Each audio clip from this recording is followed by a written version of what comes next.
Hola, soy Alex Slater, estudiante de la maestría en Tecnología Educativa del Tecnológico de Monterrey y les voy a presentar mi reflexión sobre la etapa de diagnóstico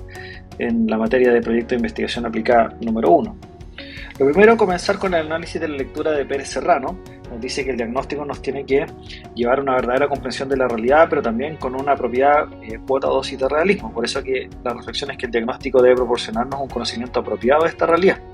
Y existen múltiples fuentes que permiten aproximarse a esta comprensión, como las que aparecen en la tabla. Considerar las necesidades existentes, establecer prioridades, hay causas de origen del problema, es necesario formular y delimitar este problema, describiendo la situación y contexto que tiene, por supuesto complementándolo con bibliografía para generar un marco teórico, prever los destinatarios y los recursos necesarios y la ubicación donde se realizará el problema. El diagnóstico también considera la detección de necesidades y en ese sentido la reflexión es que existen técnicas y maneras de aproximarse de manera sistemática a la detección de necesidades y es necesario conocerlas para no llegar a falsos supuestos. Por eso que nos plantean ciertas estrategias como identificar la ausencia con respecto a una necesidad, determinar distancias con respecto a una referencia externa, compararse con niveles deseables respecto de la teoría, ver previsiones futuras, hacer análisis crítico de lo no deseado o considerar disfuncionalidad en proceso. Y para eso hay múltiples técnicas de recolección como los análisis de contexto, los cuestionarios, la observación de la realidad o la consulta a expertos.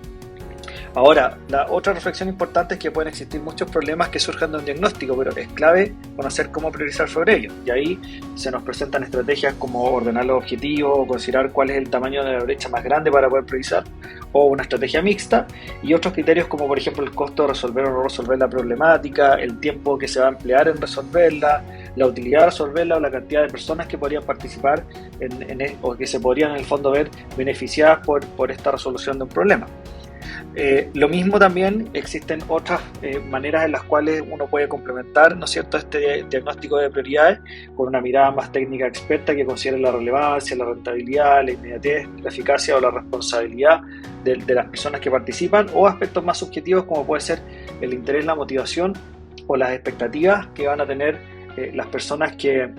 participan en ello. También es clave fundamental, y en el fondo un problema bien fundamentado considera dos miradas, tanto la operativa como la teórica.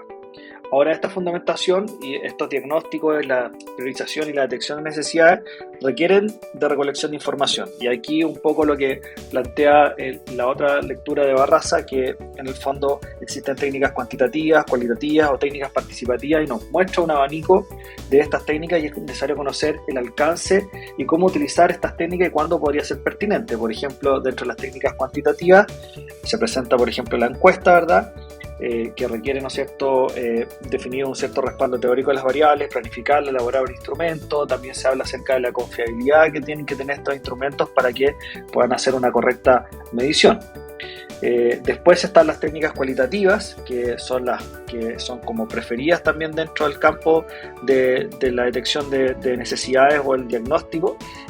Una de las principales es la observación participante, que tiene múltiples formas en el fondo de ser planteada según el rol que toma, ¿no es cierto?, en este caso el observador, como puede ser una autoobservación directa, indirecta, o heteroobservaciones con participaciones activas o pasivas.